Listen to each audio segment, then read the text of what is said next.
was Robert H. Jackson, and I think his name is mentioned in this book that Eugene Gearhart wrote about Justice Jackson. And my uncle used to tell me a lot of stories about him, and when I gave the speeches, one of the stories that I never told about, I don't know whether I ever told you, but I've told a number of people the story on the sides, and this came right from my uncle. In the school in Frewsburg, they had inkwells on each of the desks, all those old desks. And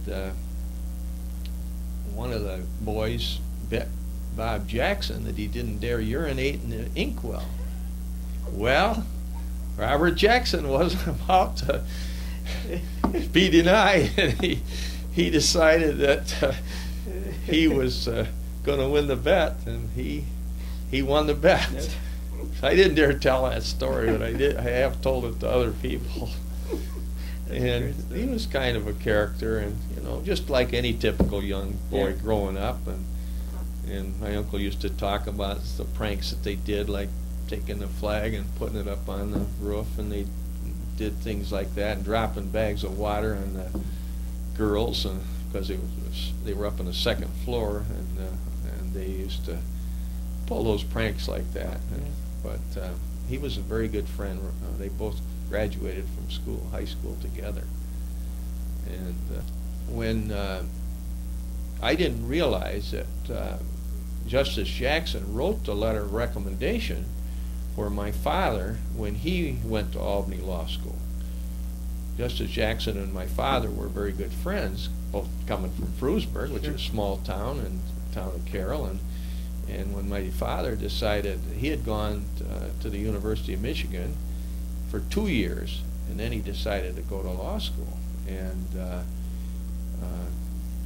Justice Jackson encouraged him to go to Albany, thought that was one of the finest schools in the state. And of course, we know the University of Michigan is an outstanding school, but apparently with Bob Jackson's help, he wrote a letter of recommendation, and my dad ended up going to Albany Law School. And I didn't realize, because my father went to Albany Law School, that's where I went. So really, Justice Jackson had a great influence on my life. Now, did your dad talk much about Jackson as he was going through the chairs of being the Attorney General, Solicitor General, and all that stuff? No, he didn't. He knew him, and Justice Jackson used to come to Frewsburg every summer. His secretary was a woman by the name of Ruth Sternberg.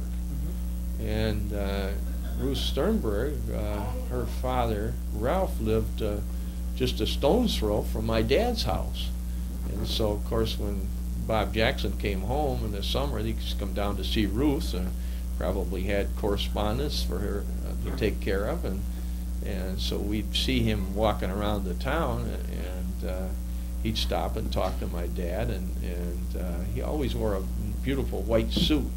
Oh, really? Yeah, and very impressive looking man anyway. He was a tall and good looking fellow, and so you'd see him around the town in the summers. That's about the only time you would see him.